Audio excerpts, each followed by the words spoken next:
A Passage to India by Edward Morgan Forster was published in 1924.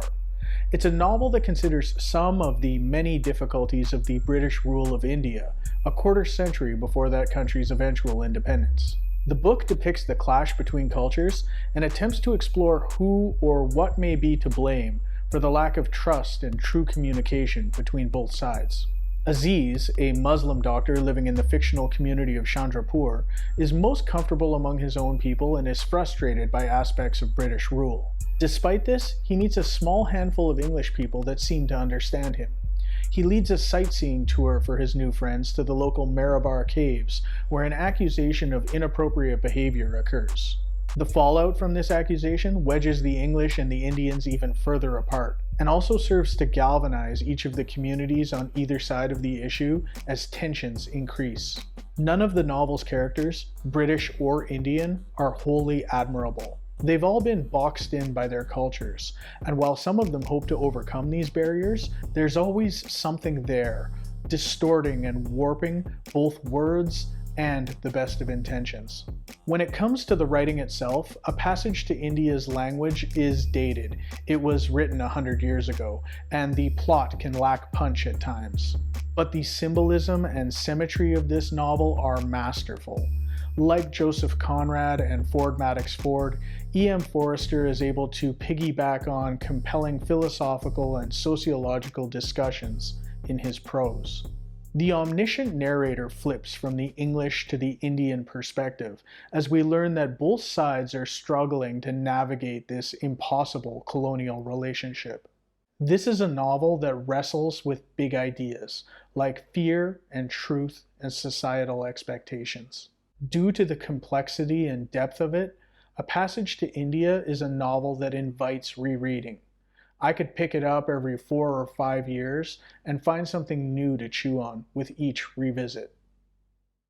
The first time I read this novel, it was as a student from this Harcourt trade paperback edition. It features an image from the 1984 film adaptation.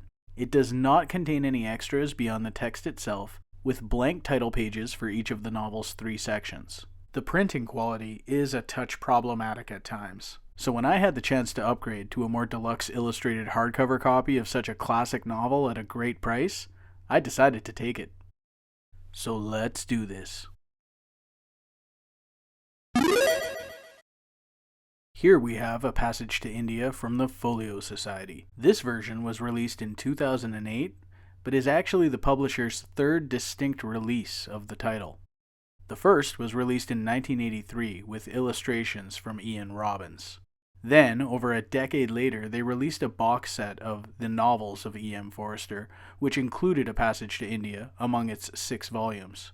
This is a 2008 single version reissue of that same 1996 book with a new binding. It's presented in a plain dark purple paper slipcase. The book is bound in purple cloth with a photographic image printed on a paper front board. It features the image of a street in front of the Hawa Mahal in northwestern India. We can see some elephants, umbrellas, and male citizens walking by, and the monochromatic photo is done in a purple tone that matches the cloth. On the spine, we note the author, title, and publisher name, all in gold, while the binding is finished with purple and white bands. When we crack the book open, we see lovely deep purple end papers in a medium stock. The book is printed on Abbey wove paper, which is smooth and comes in at a slight cream color according to my color swatches. Each of the novel's 3 parts is signaled with a header font, and within those sections, the next chapter begins immediately after the previous chapter, with no full page breaks between them. If we bring back the Harcourt edition for a brief side-by-side, we can see that the Folio Society version is indeed bigger, with an extra 4 centimeters in the height and 2.5 centimeters in the width.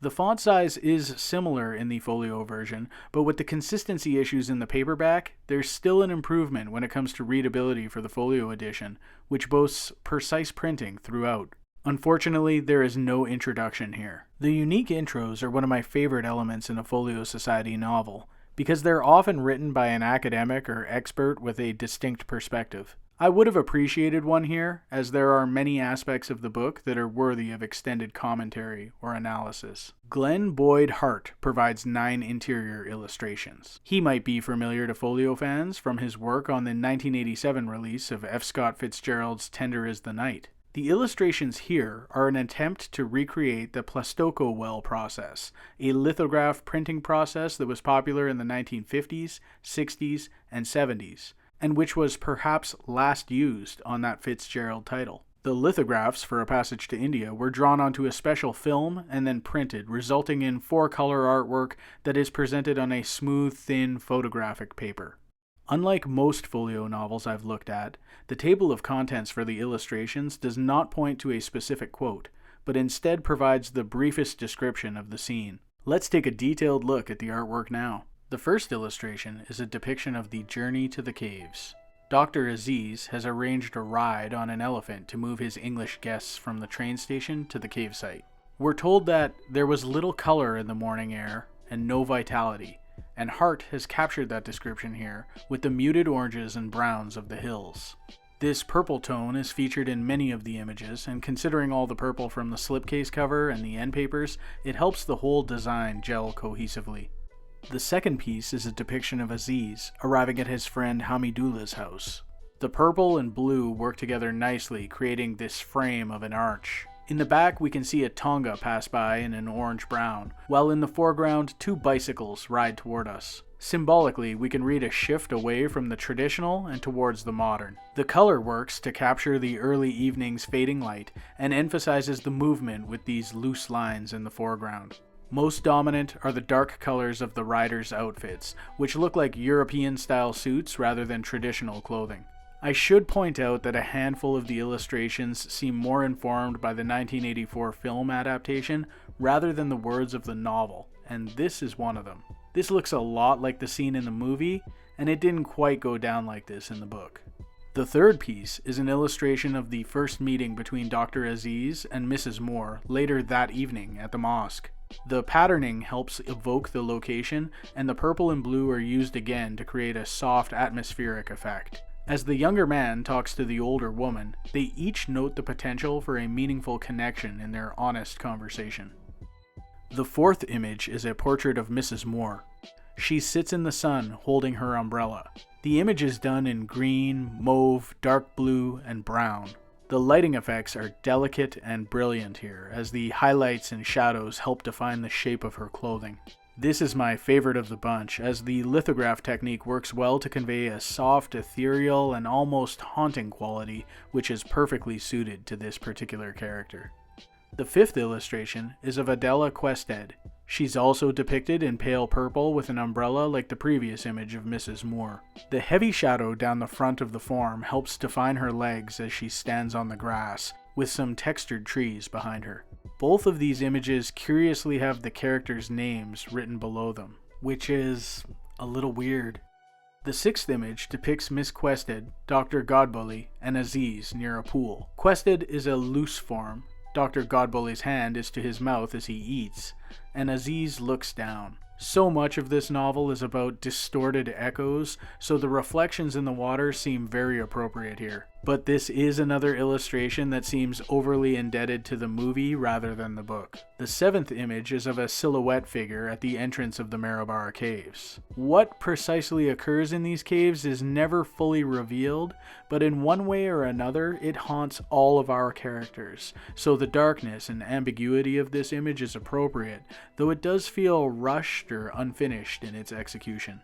The eighth illustration is perhaps the most detailed of the bunch, a portrait of Dr. Aziz in the dock for the trial. The expression on his face conveys all the tension of the situation. I especially like the positioning of the hands on the rail here, but it also feels heavily influenced by the film version. The ninth and final illustration is of Dr. Aziz 2 years later. He's depicted in profile, and his white clothing and calmer demeanor suggest that he has moved on in a sense, as the tension in his body language and the dark clothing from the previous images are no longer present. The lake behind him is done in a bold blue, which suggests a touch of tranquility in this image. Finally, there is a brief bit of back matter here. The book closes with a page and a half of author's notes, originally from the Everyman edition of the novel. This folio edition of A Passage to India has some drawbacks and some merits. Personally, I'm never a fan of a photographic cover. Some of the artwork feels a little rushed and unfinished to me, as the attempt to homage an earlier printing technique doesn't provide the detail or the vibrant colors that I typically appreciate in an illustrated novel. In some instances, the artwork is too indebted to the 1984 film adaptation of the book, and the lack of introduction was another disappointment. However, the book itself is very well built with an exceptional binding, and the inclusion of the brief notes is appreciated, as many of the novels I've looked at from the publisher don't offer any back matter at all. The best part about this particular book may be its affordability. I was able to buy a new sealed copy on the secondary market for $15 more than a new paperback edition would have cost, and at that price, it certainly offers great value.